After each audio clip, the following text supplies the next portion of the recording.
Good morning students. हम chemical kinetics पढ़ रहे थे। उसी में अपन ने प्रथम कोटि अभिक्रिया, शून्य कोटि अभिक्रिया के बारे में अध्ययन कर लिया था। आज हम इसी चैप्टर से रिलेटेड संगठन सिद्धांत के बारे में चर्चा करेंगे। तो देखो, संगठन सिद्धांत जो गैसों का अणुगतिक सिद्धांत है उस पर आधारित है। इस सिद्धांत के अनुसार जो आपके क्रियाकारक अणु है उनको एक ठोस गोलों की भांति माना गया है कि क्रियाकारक जो अणु है वो ठोस गोले की भांति कार्य करते हैं और एक दूसरे से टक्कर करते हैं और इन टक्करों के फलस्वरूप ही उत्पाद का निर्माण होता है।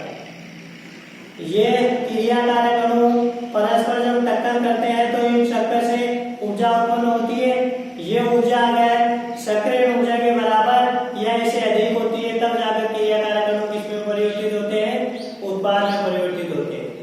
तो इकाई आयतन में प्रति सेकंड होने वाली जो टक्कर है उनकी संख्या क्या बोली जाती है, संगत आवर्ती या टक्कर आवर्ती बोली जाती है।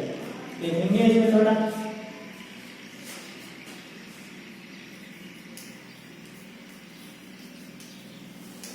यह सिद्धांत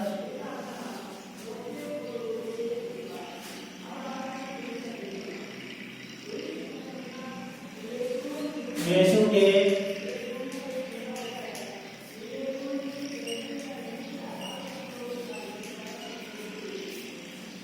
गतिज सिद्धांत पर आधारित है।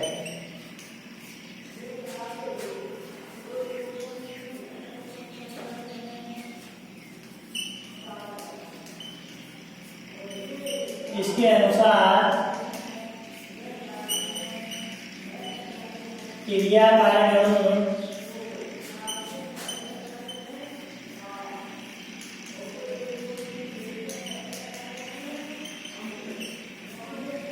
ठोस गोले की भांति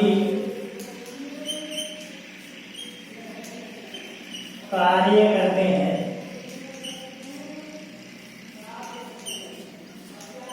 तथा इनमें परस्पर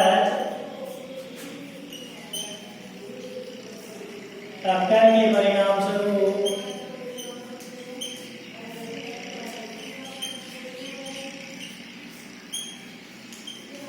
उत्पाद का निर्माण होता है।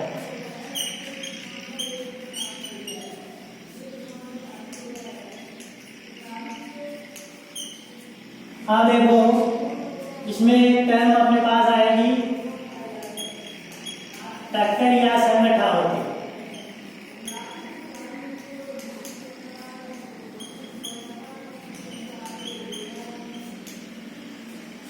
अभिक्रिया मिश्रण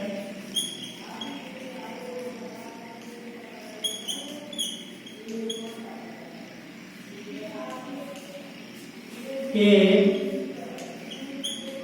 इकाई आयतन में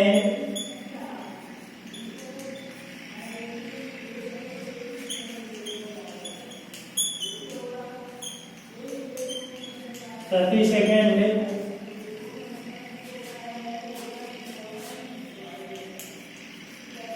होने वाली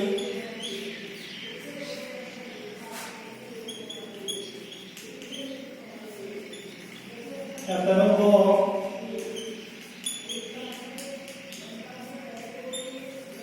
संगत आवर्ती कहा जाता है।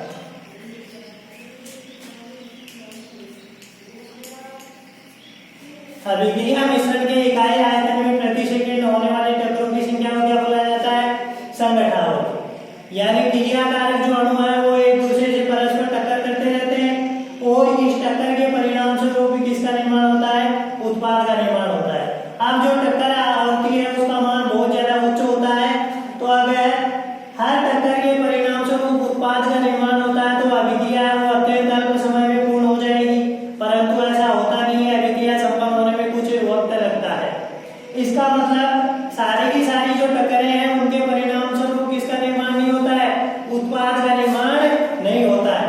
कुछ टक्करें ही ऐसी होती हैं जिनके फलस्वरूप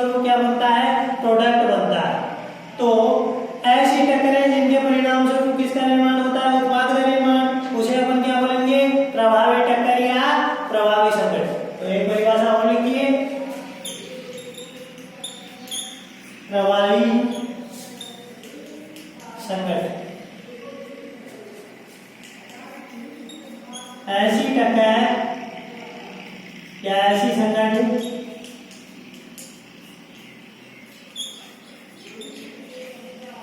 जिनके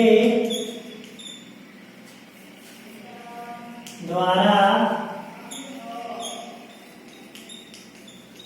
अभिकारक अणु उत्पाद में परिवर्तित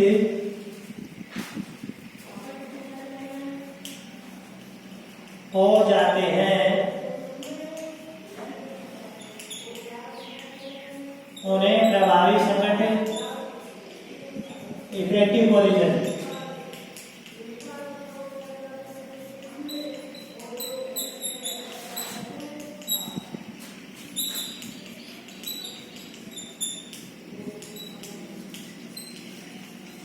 उसे प्रभावी संगठन कहा जाता है। यानी सारी की सारी टक्कर होती है, उनके फलस्वरूप किसका निर्माण नहीं होता है, उत्पाद का निर्माण नहीं होता है। कुछ एक जो टक्कर होती है उनके परिणाम स्वरूप भी किसका निर्माण होता है, उत्पाद का। तो जिन टक्करों के परिणाम स्वरूप क्रियाकारक अणु किसमें परिवर्तित हो जाए, उत्पाद में परिवर्तित हो जाए, उसे क्या बोलेंगे अपने प्रभावी टक्कर बोलेंगे, क्या प्रभावी संगठन बोलेंगे। दूसरी परिभाषा लिखेंगे अप्रभावी संगठन।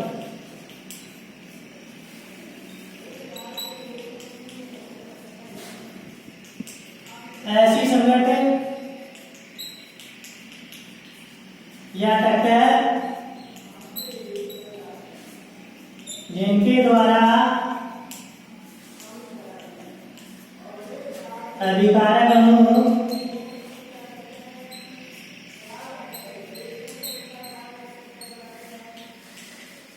उत्पाद में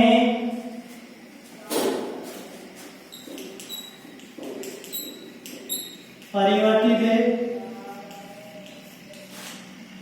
नहीं हो पाते हैं, उन्हें अप्रभावी संगठन कहा जाता है।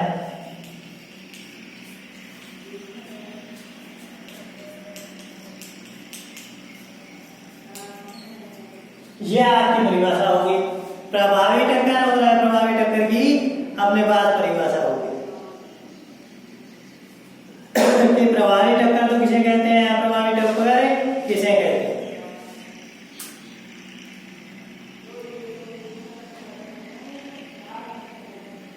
अब देखो, इसके बाद में अपन देखते हैं कि कोई भी रासायनिक अभिक्रिया संपन्न हो रही है तो उसे मुख्यतः दो अवरोधों को पार करना होता है। एक तो ऊर्जा अवरोध और एक अभिविन्यास अवरोध। ऊर्जा अवरोध और अभिविन्यास अवरोध। ऊर्जा अवरोध कैसे, जैसे क्रियाकारक अणु को उत्पाद में परिवर्तित होने के लिए एक न्यूनतम आवश्यक ऊर्जा की आवश्यकता होती है, उसे क्या बोलते हैं अपने, देहरी ऊर्जा। जिन अणुओं के पास देहरी ऊर्जा के बराबर या उससे अधिक ऊर्जा होती है वही क्रियाकारक अणु किस में परिवर्तित हो पाएंगे, उत्पाद में परिवर्तित हो पाएंगे। उससे कम ऊर्जा वाले अणु उत्पाद में परिवर्तित नहीं हो पाते। और दूसरा होता है अभिविन्यास। ओरिएंटेशन कैसा है क्रियाकारक अणुओं का, जो परस्पर क्या कर रहे हैं, टक्कर कर रहे हैं। अगर उनका अभिविन्यास उचित होता है उस स्थिति में ही वो क्रियाकारक अणु किस में परिवर्तित होते हैं, उत्पाद में परिवर्तित होते हैं। अगर उचित अभिविन्यास नहीं है तब वो क्रियाकारक किस में परिवर्तित नहीं हो पाएंगे, उत्पाद में परिवर्तित नहीं हो पाएंगे। देखेंगे आप आगे देखेंगे।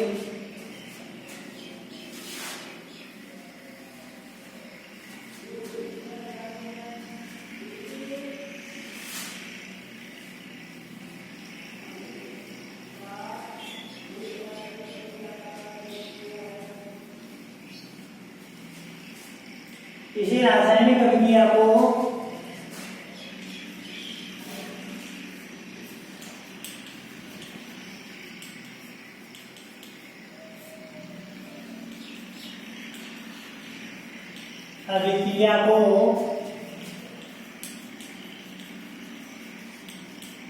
संपन्न होने हेतु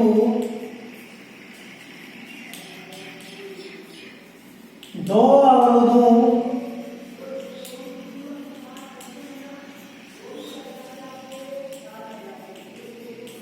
को पार करना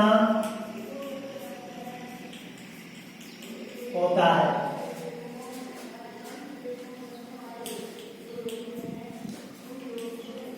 पहला तो है ऊर्जा अवरोध,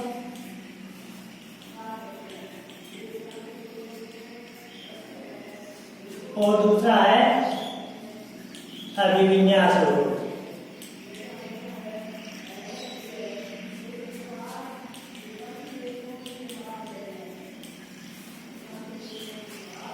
अपन पहले ऊर्जा अवरोध की बात करते हैं।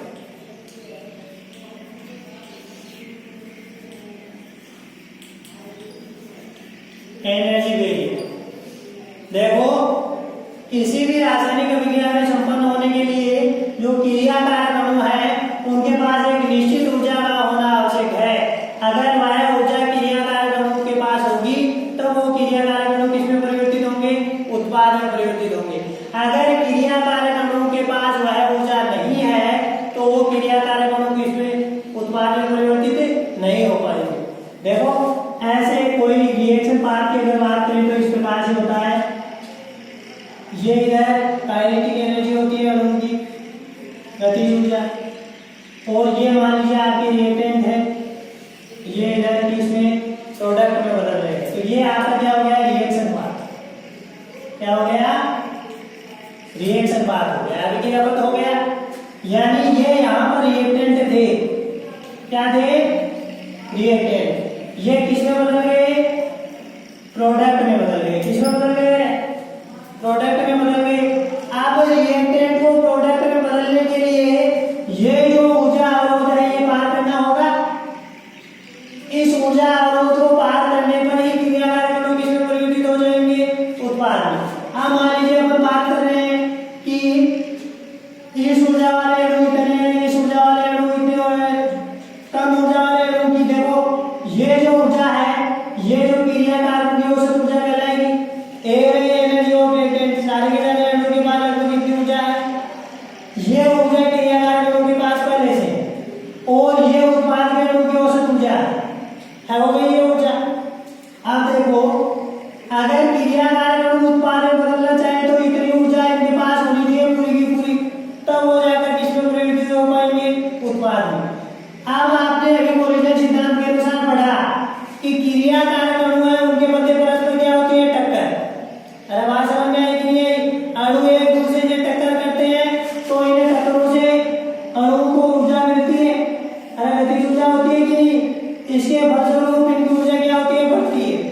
और अगर सक्रिय ऊर्जा के बराबर अणु को ऊर्जा मिल जाए या बाह्य ताप देने से, क्योंकि अणु की जो गतिज ऊर्जा है वो ताप के समानुपाती होती है, ताप देने पर अणु की गतिज ऊर्जा बढ़ती है। तो इन अणुओं को अगर इतनी ऊर्जा मिल जाए तब ये क्रियाकारक अणु किसमें परिवर्तित हो पाएंगे? उत्पाद में। तो वह ऊर्जा जो क्रियाकारक अणु को उत्पाद में बदलने के लिए आवश्यक होती है उसे क्या बोलते हैं अपन? देय ऊर्जा। और जिन क्रियाकारक अणु के पास देय ऊर्जा के बराबर या उससे अधिक ऊर्जा होती है वे ही क्रियाकारक अणु किसमें परिवर्तित हो पाते हैं? उत्पाद में।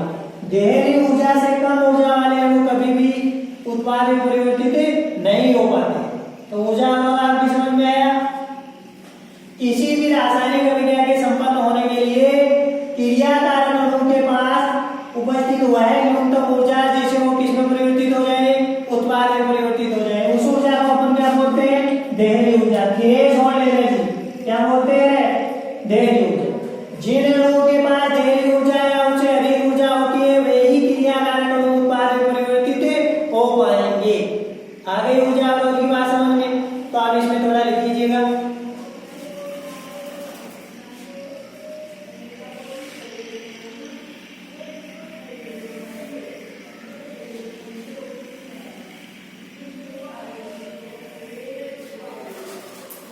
देखो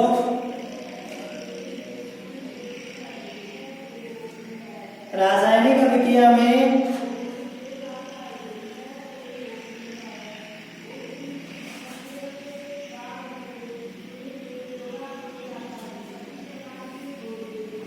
क्रियाकारकों को उत्पाद में बदलने के लिए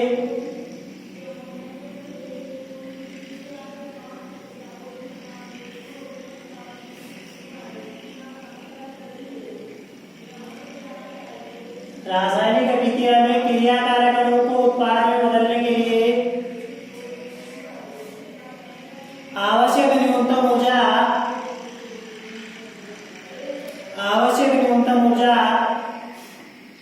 देहली ऊर्जा कहलाती है। आवश्यक न्यूनतम ऊर्जा देहली ऊर्जा कहलाती है।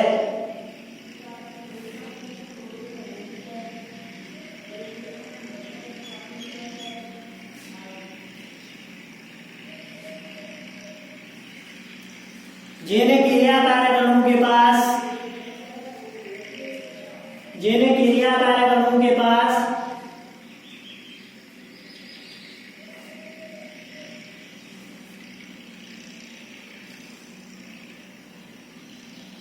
देहली ऊर्जा के बराबर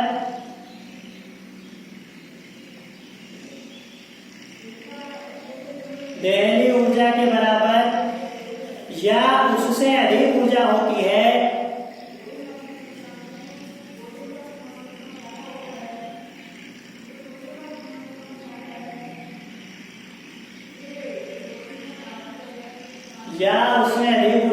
है,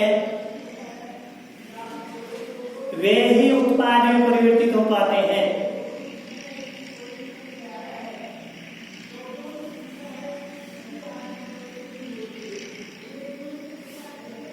वे ही उत्पाद में परिवर्तित हो पाते हैं। इस प्रकार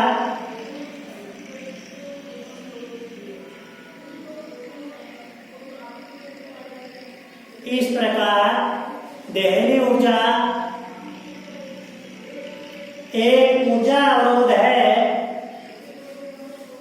इस प्रकार देहली ऊर्जा एक ऊर्जा अवरोध है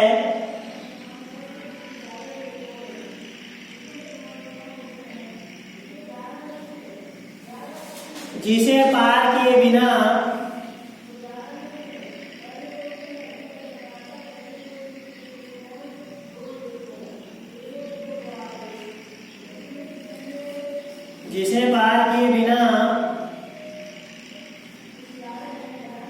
क्रियाकारक उत्पाद में परिवर्तित नहीं हो सकते हैं।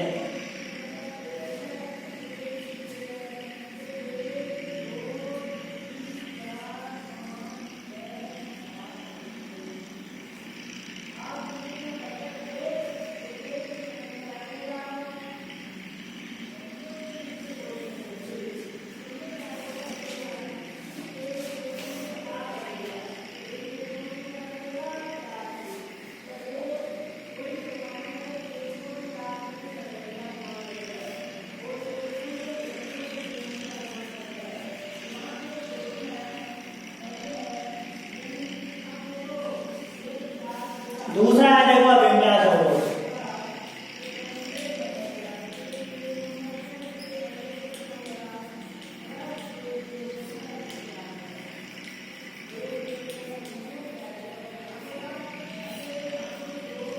आप देखो रासायनिक अभिक्रिया अगर संपन्न होगी तो उसमें पुराने बंध टूटेंगे और नए बंधों का निर्माण होगा। जब नए बंधों का टक्कर के बलस्वरूप निर्माण हो जाए तो वही क्या होती है? प्रभावी टक्कर होती है। तो जब क्रियाकारक अणु एक दूसरे के पास में आते हैं तो उनके मध्य जो टक्कर है वो इस प्रकार की होनी चाहिए जिसमें उनका अभिविन्यास क्या हो? उचित हो। बात समझ में आई कि नहीं? अगर उचित अभिविन्यास में उनकी परस्पर टक्कर होगी तब वो क्रियाकारक अणु किसमें परिवर्तित होंगे? उत्पाद में परिवर्तित होंगे। उनका जो सरफेस कांटेक्ट एरिया है वो क्या होना चाहिए? अधिकतम होना चाहिए। उसी स्थिति में क्रियाकारक अणु किसमें परिवर्तित हो जाएंगे? उत्पाद में परिवर्तित हो पाएंगे। तो ऐसी टक्करें क्या कहलाएंगी? प्रभावी टक्कर। अरे बात समझ में आई कि नहीं? देखो किसी भी रासायनिक अभिक्रिया के संपन्न होते समय पुराने बंध टूटते हैं और नए बंधों का निर्माण होता है। तो जो बंध है उनके टूटने के लिए जो क्रियाकारक अणु है उनका जो अभिविन्यास है वो क्या होना चाहिए? उचित होना चाहिए। उचित अभिविन्यास होने पर ही क्रियाकारक अणु के मध्य जो टक्कर है वो क्या होगी? प्रभावी होगी और वो किसमें बदल पाएंगे? उत्पाद में बदल पाएंगे। बात समझ में आई कि नहीं आई? देखो कैसे, जैसे मेरे पास A2 और B2 है। क्या है? A2 और B2। ये किसमें परिवर्तित होगा? AB में परिवर्तित होगा। अगर इनकी टक्कर कैसे हो, A2 ये आपका A2 हो गया, A2 हो गया, और ये क्या है B2, ये क्या है B2। अब इनके मध्य अगर इस प्रकार से टक्कर हुई तो देखो टक्कर होने पर जो कांटेक्ट एरिया है वो परस्पर कम हुआ कि नहीं हुआ। एक तो इस प्रकार से टकरा सकते हैं, दूसरी कंडीशन ये आपका A2 हो गया और ये क्या हो गया B2 हो गया, A2 और B2 ये दो मॉलिक्यूल हैं, ये इस प्रकार से टकराएंगे तो इनका कांटेक्ट एरिया ज्यादा होगा कि नहीं होगा। अरे ये वाली टक्कर प्रभावी होगी यहाँ पर, और ये वाली टक्कर ऐसे अगर ये एक दूसरे के कांटेक्ट में आए तो इनका सरफेस कांटेक्ट एरिया क्या होगा यहाँ पर कम होगा, कम होगा तो ये टक्कर प्रभावी नहीं हो पाएगी। इस स्थिति में टक्कर प्रभावी नहीं होगी, यानी प्रोडक्ट का निर्माण नहीं होगा। और इस प्रकार से अगर ये एक दूसरे के संपर्क में आते हैं, कांटेक्ट में आते हैं, तो इनका जो एक दूसरे से कांटेक्ट एरिया है वो अच्छा होगा, और ये इस प्रकार की टक्कर क्या होगी प्रभावी टक्कर होगी। अरे बात समझ में आई कि नहीं आई। और यहाँ से किसका निर्माण हो जाएगा, प्रोडक्ट का निर्माण हो जाएगा। तो यही है उचित अभिविन्यास। बात समझ में आई कि नहीं आई। अगर ऐसे एक दूसरे से कांटेक्ट में आएंगे तब तो प्रोडक्ट का निर्माण हो जाएगा। ऐसे आने का मतलब सरफेस एरिया ज्यादा है, जो सरफेस कांटेक्ट एरिया है वो क्या है ज्यादा है, टक्कर प्रभावी होगी। और अगर ऐसे एक दूसरे से संपर्क में आएंगे तो उस स्थिति में यहाँ पर इसका प्रोडक्ट का निर्माण नहीं हो पाएगा। बात समझ में आई कि नहीं आई। लिखो, इसमें नोट डाउन कीजिएगा, लिखो अभिविन्यास अवरोध में लिखो क्रिया कारक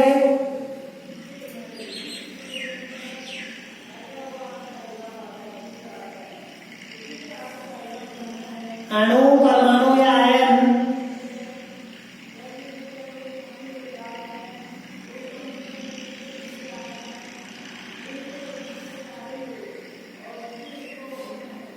क्रिया कारक अणु परमाणु या आयन परस्पर सही दिशा में अभिविन्यासित होकर परस्पर सही दिशा में अभिविन्यासित होकर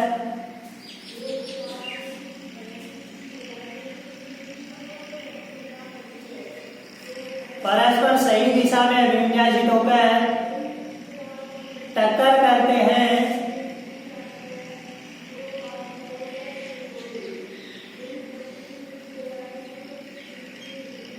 तो पुराने बंध टूटते हैं तथा नए बंधों का निर्माण हो जाता है, तथा नए बंधों का निर्माण हो जाता है।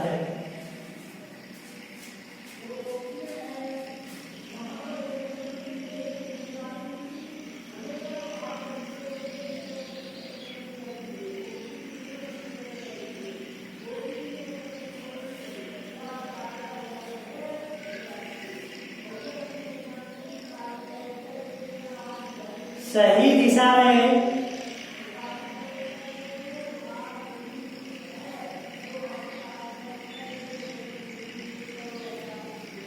अर्थात सही दिशा में अर्थात परस्पर आमने सामने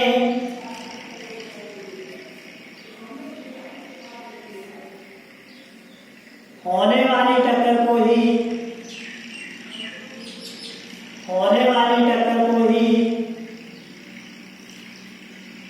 प्रभावी टक्कर कहते हैं।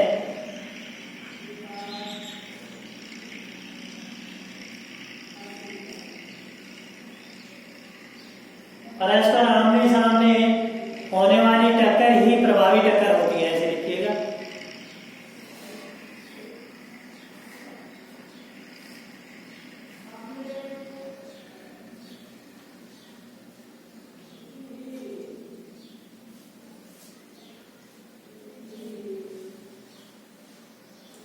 और इन्हीं टक्करों के फलस्वरूप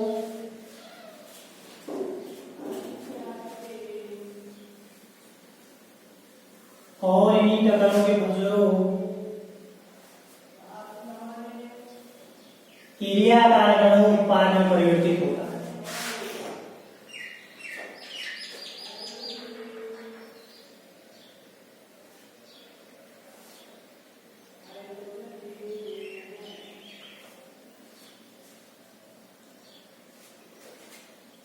जैसे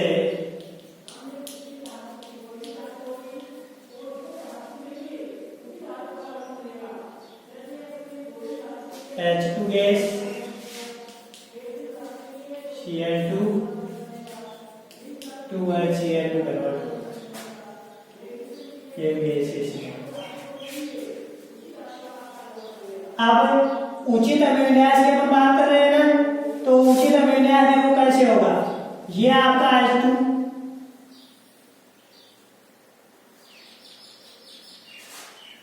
और इसी के ऐसे प्रॉपर कांटेक्ट में आए Cl2, ऐसे आए, ऐसे अगर एक दूसरे से टक्कर आए तो इस दिशा में क्या है, उचित अभिविन्यास है, उचित अभिविन्यास नोट कीजिएगा।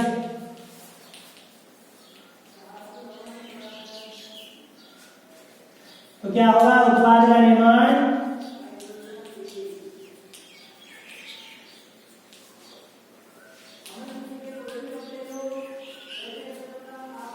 होता। अगर ऐसे एक दूसरे से कांटेक्ट में आइए तो इस स्थिति में किसका निर्माण होगा, उत्पाद का निर्माण होगा। दूसरा उदाहरण आप लोग देखिएगा, NO2 गैस, NO2 गैस के संपर्क में आता है दूसरा मॉलिक्यूल, तो आपके पास N2O गैसेस का निर्माण होता है। यहां पर देखो उचित अभिविन्यास कैसे होगा, यहां पर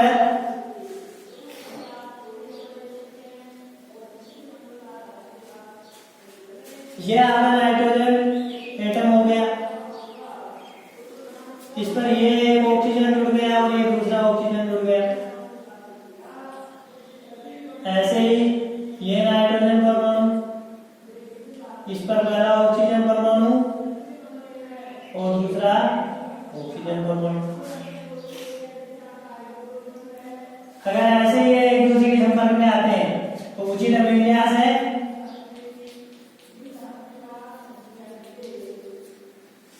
और किसका निर्माण हो जाएगा, N2O।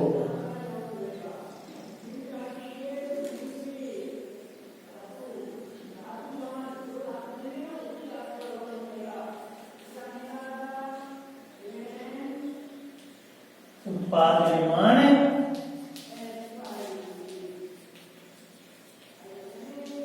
होता है।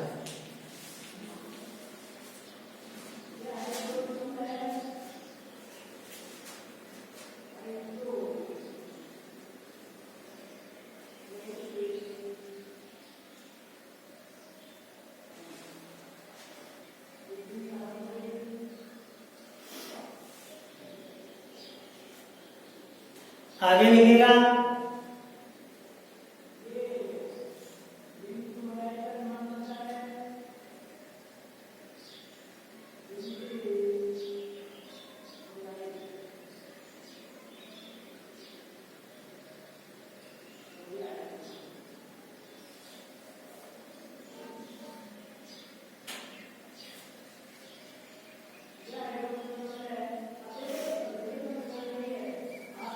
यदि संगठन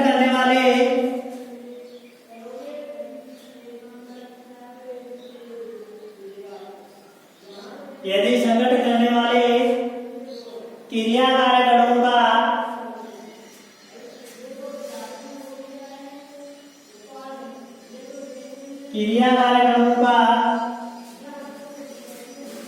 उचित अभिविन्यास नहीं होता है, उचित अभिविन्यास नहीं होता है,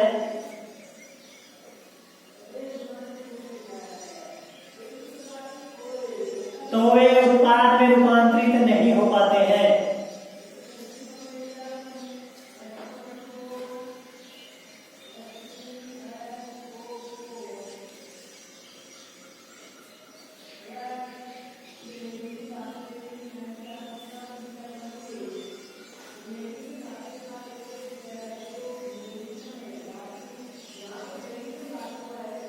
तो वे उत्पाद में रूपांतरित नहीं हो पाते हैं।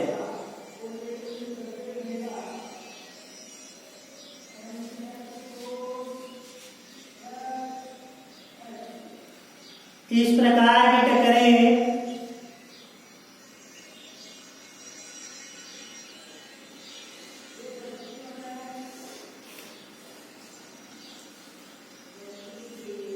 अप्रभावी टक्करें होती हैं।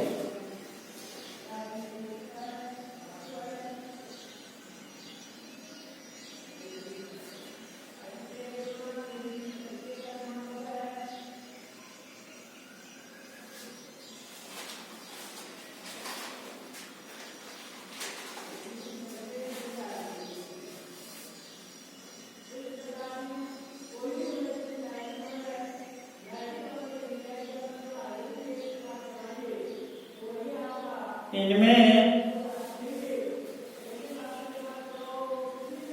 अभिकारक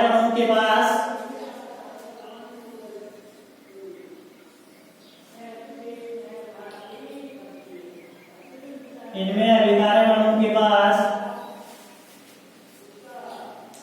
देहली ऊर्जा के बराबर ऊर्जा नहीं होती।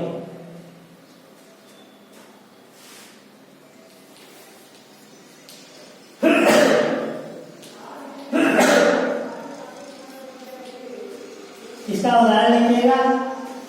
देखो H2 मॉलिक्यूल Cl2 मॉलिक्यूल इस प्रकार से अगर एक दूसरे से कांटेक्ट में आएंगे तो इनका जो कांटेक्ट एरिया है वो क्या कम होगा और ये टक्कर प्रभावी नहीं होगी क्योंकि उचित विन्यास नहीं है, इसके फलस्वरूप उत्पाद का निर्माण नहीं होगा।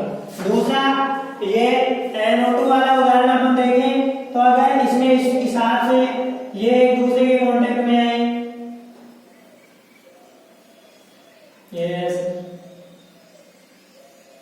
तो इस हिसाब से उत्पाद का निर्माण नहीं होगा।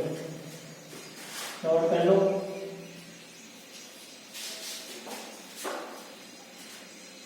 उचित अभिविन्यास नहीं।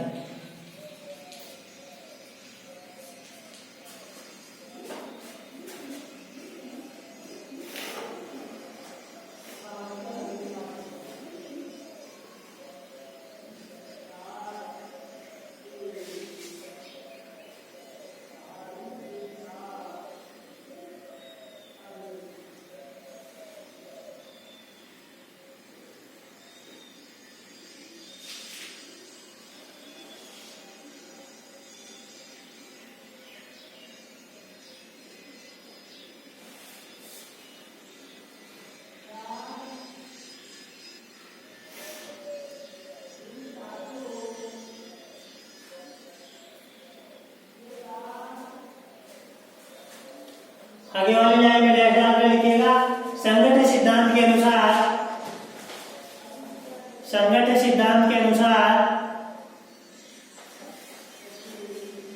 अभिक्रिया का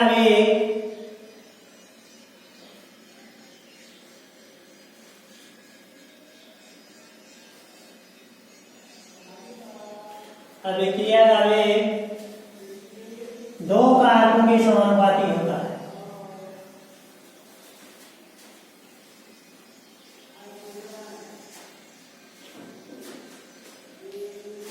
अभिक्रिया का वेग R हो गया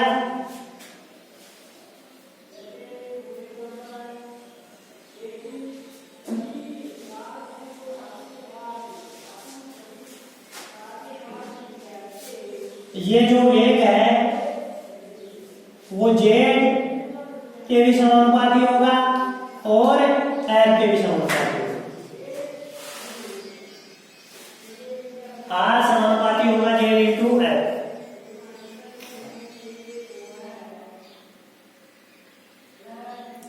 नंबर 1 डाल कर लिखिएगा। कौन सा कारक है पहला? Z या संकट होगा।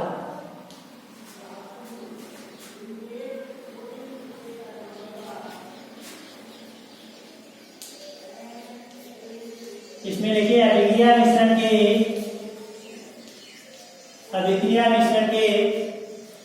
इकाई आयतन में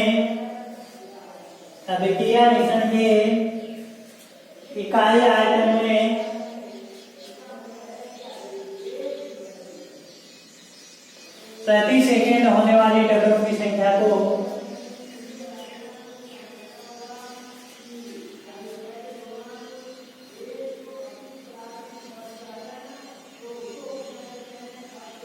प्रति सेकंड होने वाले टक्करों की संख्या को संगठन आवर्ती कहा जाता है।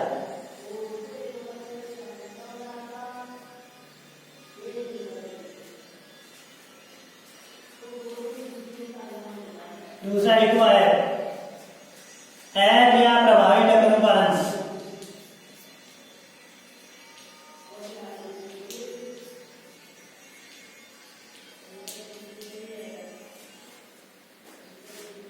प्रभावी टक्करों का अंश। अब प्रभावी टक्करों का अंश कौन सा होगा? जिनके पास सक्रिय ऊर्जा के बराबर या देहली ऊर्जा के बराबर या उससे अधिक ऊर्जा हो और अभिविन्यास क्या हो? उचित हो। उचित अभिविन्यास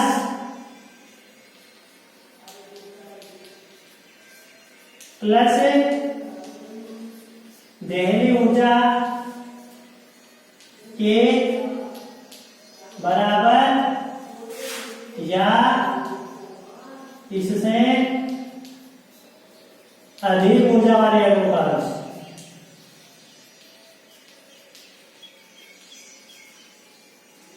अणुओं का अंश ये क्या कहलाएगा? आपका एफ कहलाएगा, प्रभावी टक्करों का अंश। देखो कैसे, जिन अणुओं का उचित अभिविन्यास हो और जिनके पास देहली ऊर्जा के बराबर या उससे अधिक ऊर्जा हो, तो वो सारे के सारे क्रियाकारक अणु किसमें परिवर्तित होंगे? उत्पाद में। क्योंकि आपको दो ही तो अवरोधों को पार करना होगा ना अभिक्रिया मिश्रण में क्रियाकारक को उत्पाद में परिवर्तित होने हेतु। एक तो उचित अभिविन्यास होना चाहिए और एक ऊर्जा अवरोध होना चाहिए उसके पास। तो यहाँ पर ये दोनों बातें आ गई। तो इन दोनों पर निर्भर करेगा अभिक्रिया का वेग कि संगठन आवर्ती क्या है और प्रभावी टक्करों का अंश क्या है। बात समझ में आ गई? अगर संगठन आवर्ती बढ़ती है तो भी अभिक्रिया का वेग बढ़ेगा और अगर प्रभावी टक्करों का अंश बढ़ेगा तो भी अभिक्रिया का वेग क्या होगा? बढ़ेगा। क्योंकि इन दोनों कारकों पर ही अभिक्रिया का वेग निर्भर करता है। लिखिएगा इसको।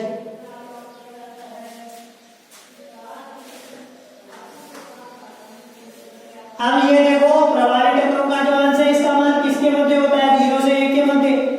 अरे देखो, कुल टक्करों की ये जो प्रभावी टक्करों का अंश है ये कैसे निकालते हैं? जो कुल टक्कर है और जो प्रभावी टक्कर है इनका अनुपात क्या कहलाता है? प्रभावी टक्करों का अंश। यानी प्रभावी टक्करें कितनी है अभिक्रिया मिश्रण के इकाई आयतन में जिनका उचित अभिविन्यास है और जिनके पास देहली ऊर्जा के बराबर या उससे अधिक ऊर्जा है, उन अणुओं की संख्या कितनी है और कुल कितनी टक्करें हो रही है, कुल कितने अणुओं में टक्करें हो रही है, उनका अनुपात क्या होता है? प्रभावी टक्करों का अंश। तो इसे प्रभावी टक्करों का जो अंश है इसका मान किसके मध्य होगा? 0 से 1 के मध्य होता है। देखो, प्रभावी टक्करों के अंश का मान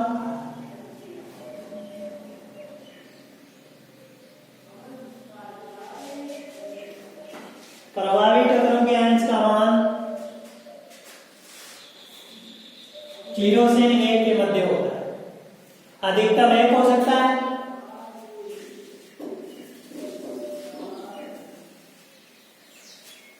जीरो से 1 के मध्य।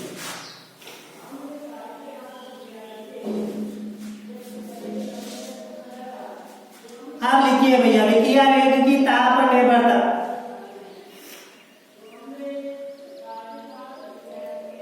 अभिक्रिया वेग की ताप पर निर्भरता।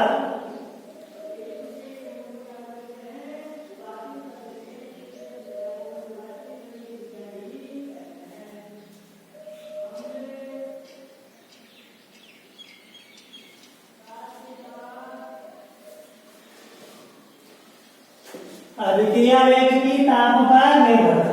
अब देखो, ताप अभिक्रिया वेग को कैसे प्रभावित करता है? ताप अभिक्रिया वेग को प्रभावित करता है। ताप बढ़ाने पर अभिक्रिया का वेग बढ़ जाता है। अरे बढ़ता है कि नहीं बढ़ता?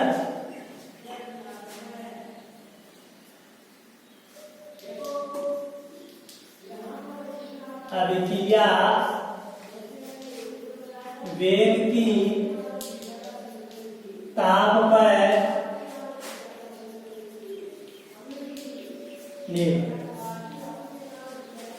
देखो, किसी भी अभिक्रिया का सामान्यतः 10 डिग्री सेल्सियस अगर टेम्परेचर बढ़ा दिया जाए तो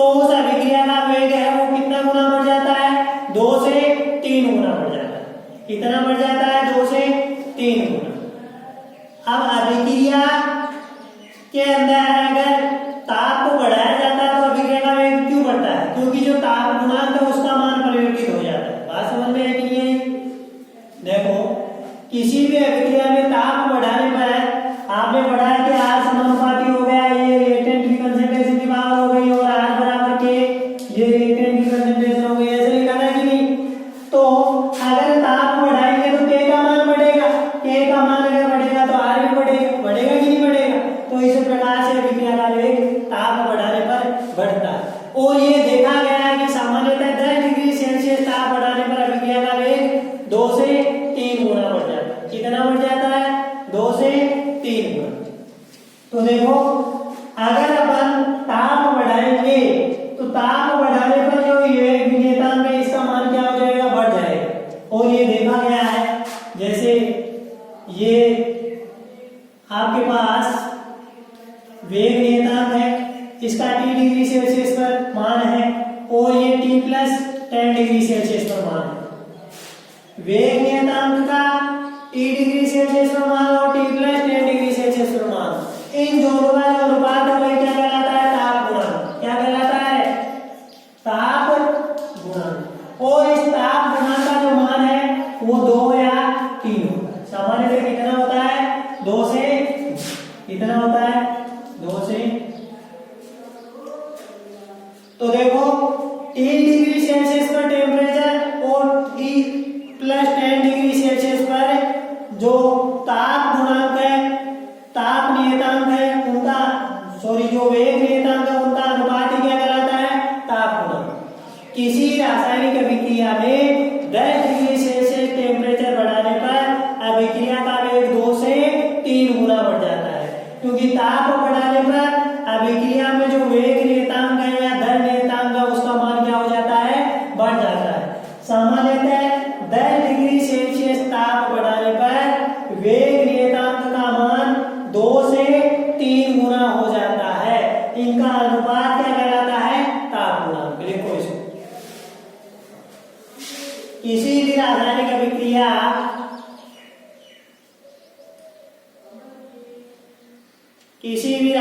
अभिक्रिया हेतु 10 डिग्री सेल्सियस ताप बढ़ाने पर 10 डिग्री सेल्सियस ताप बढ़ाने पर अभिक्रिया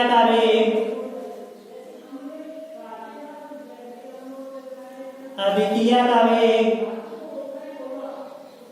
2 से 3 गुना हो जाता है।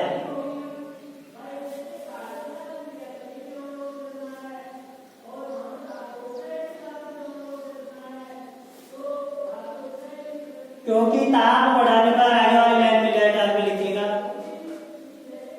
क्योंकि ताप बढ़ाने पर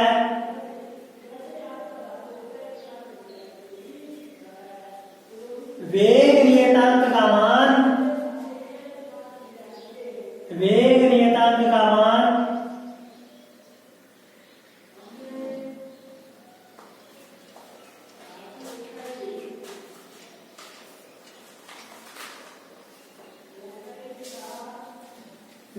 नियतांक का मान बढ़ जाता है।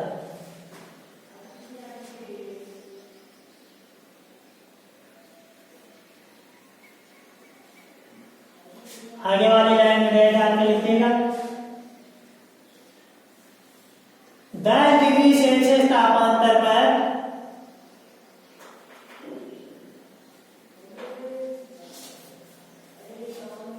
10 डिग्री सेल्सियस तापांतर पर वेग नियतांकों का अनुपात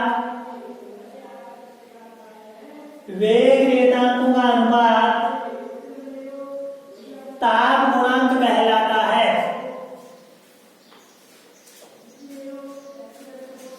ताप गुणांक कहलाता है।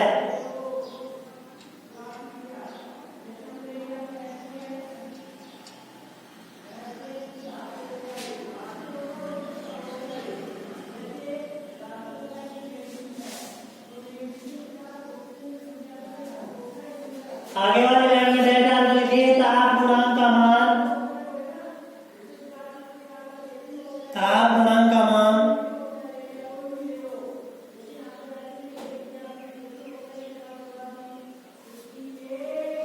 सामान्यतः 2 से 3 के मध्य होता है।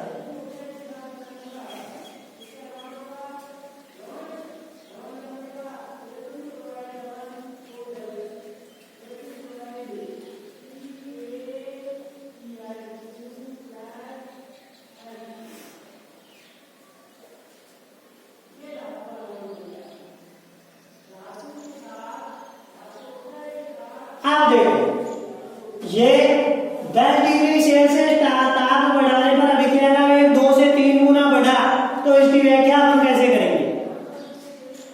10 डिग्री सेल्सियस ताप बढ़ाने पर अभिक्रिया का वेग कितना गुना बढ़ गया? 2 से 3 गुना, यानी 200 से 300%। कितना बढ़ गया है?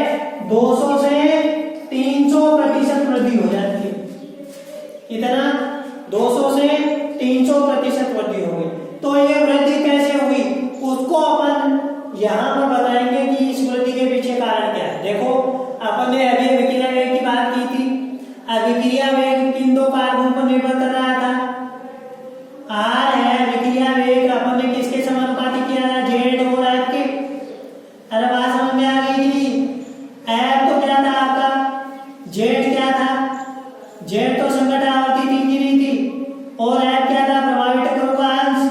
तो इस ताप की जो निर्भरता है, ताप पर अभिक्रिया वेग की निर्भरता है, इसको भी अपन इन दो कारकों से समझाएंगे। कौन से दो कारकों से?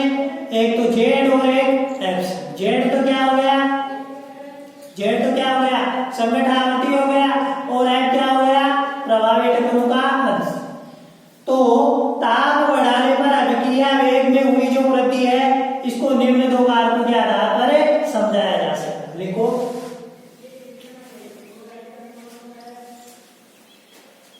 ताप में वृद्धि करने पर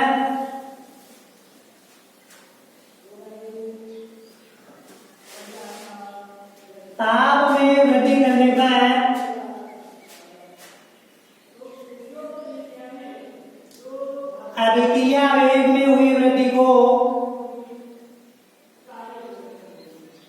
ताप में वृद्धि करने पर अभिक्रिया वेग में हुई वृद्धि को निम्न दो कारकों के आधार पर समझाया जा सकता है।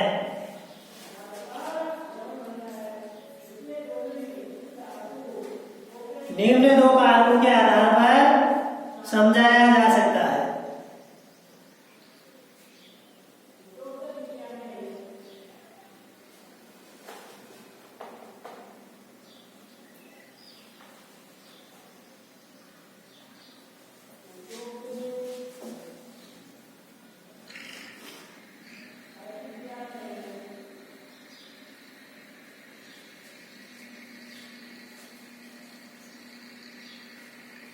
देखो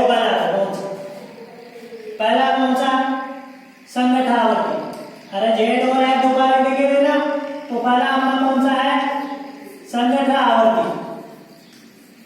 संघटन आवर्ती को किससे दर्शा रहे थे? जेड का बढ़न। पहला जो कारक है वो कौन सा है?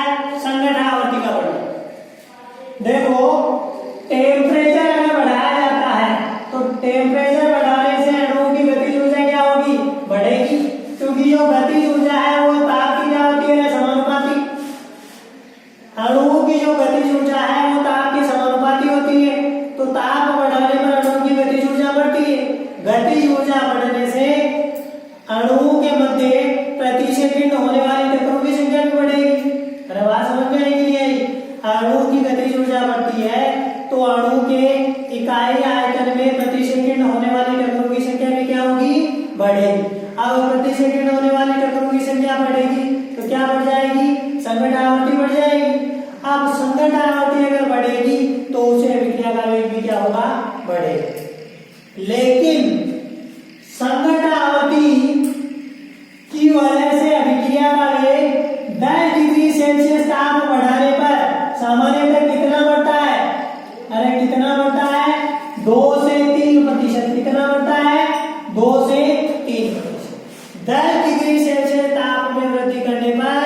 संघट आवृत्ति के बढ़ने से अभिक्रिया का वेग कितना बढ़ता है? सामान्यतः 2 से 3% बढ़ता है। कितना बढ़ता है? 3%, लगभग 3% की वृद्धि होती है। जबकि अभी आपने देखा कि 10 डिग्री सेल्सियस टेम्परेचर बढ़ाने पर अभिक्रिया का जो वेग है वो 200 से 300% बढ़ जाता है। बात समझ में आई कि नहीं आई? अरे देखो, संघट आवृत्ति एक कारक हो गया, ताप बढ़ाने पर अभिक्रिया वेग में वृद्धि का पहला कारण क्या हो गया? संघट आवृत्ति। और दूसरा जो कारक है वो क्या है? प्रभावी टक्कर या संगठन, प्रभावी संगठन।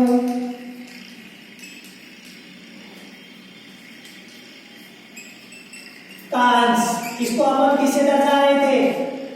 एफ से।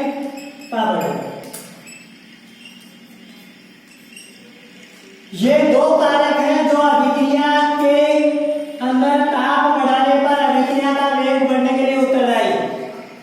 किसी भी अभिक्रिया में ताप बढ़ाने पर अभिक्रिया का जो वेग है वो बढ़ने के पीछे दो कारण है। एक तो संघट आवृत्ति का बढ़ना, दूसरा है प्रभावी संघटों का अंश आधार का बढ़ना। अब अपन ने अभी देखा कि 10 डिग्री सेल्सियस ताप बढ़ाने पर, देखो ध्यान देना, 10 डिग्री सेल्सियस ताप बढ़ाने पर अभिक्रिया का जो वेग है वो 2 से 3 गुना हो जाता है, अर्थात 200 से 300% बढ़ जाता है। बात समझ में आई कि नहीं आई? अरे इतना ही बताया था कि नहीं? अब अपन ने देख लिया कि 10 डिग्री सेल्सियस ताप बढ़ाने पर क्या होगा? ताप बढ़ाने पर अणु की गतिज ऊर्जा बढ़ेगी। इसके कारण इकाई आयतन में अणु के मध्य होने वाली प्रति सेकंड जो टक्करों की संख्या है वो बढ़ेगी, यानी संघट आवृत्ति बढ़ेगी। संघट आवृत्ति के बढ़ने से ये प्रेक्षित किया गया है कि 10 डिग्री सेल्सियस ताप बढ़ाने पर ये संघट आवृत्ति है, इसके बढ़ने से अभिक्रिया के वेग में 3% वृद्धि होती है। कितने प्रतिशत वृद्धि होती है बेटा? 3%। अब ताप 10 डिग्री सेल्सियस बढ़ाने पर वेग कितना बढ़ रहा है? 200 से 300%। यानी जो मेजर फैक्टर है वो कौन सा है? प्रभावी टक्करों का अंश बढ़ना। कौन सा कारक है? प्रभावी टक्करों का अंश बढ़ना। देखो, अभिक्रिया में ताप बढ़ाने पर अभिक्रिया के वेग बढ़ने के पीछे कितने कारक हैं? 2 कारक। और कौन से? संघट आवृत्ति का बढ़ना, प्रभावी टक्करों का अंश बढ़ना। बात समझ में आई कि नहीं आई? अब इस प्रभावी टक्करों का अंश बढ़ना और संघट आवृत्ति बढ़ना, संघट आवृत्ति का अगर इतना योगदान है तो प्रभावी टक्करों के अंश का बढ़ने का इतना योगदान है। बात को समझे कि नहीं समझे? इसका तो बहुत छोटा सा योगदान है अभिक्रिया वेग को बढ़ाने में। किसका ज्यादा बड़ा महत्वपूर्ण कारण है? प्रभावी टक्करों का अंश बढ़ना। बात समझ में आई कि नहीं आई? अरे कौन सा सबसे मेजर फैक्टर है? प्रभावी टक्करों का अंश बढ़ना। कौन सा है? प्रभावी टक्करों का अंश बढ़ना, अर्थात F का बढ़ना। अब इस प्रभावी टक्करों का अंश बढ़ने से अभिक्रिया वेग में जो वृद्धि है वो लगभग पूरी की पूरी वृद्धि है। अपन सामान्यतः बोल सकते हैं कि किसकी वजह से होती है? इसकी वजह से। उसकी वजह से तो लगभग 3% वृद्धि होती है, इसकी वजह से बच गई वो सारी की सारी वृद्धि 297% इसी की वजह से होती है। बात को समझे कि नहीं समझे? ये बहुत बड़ा उत्तरदायी कारक है अभिक्रिया वेग में वृद्धि होने का, ताप बढ़ाने का। तो इसको समझाने के लिए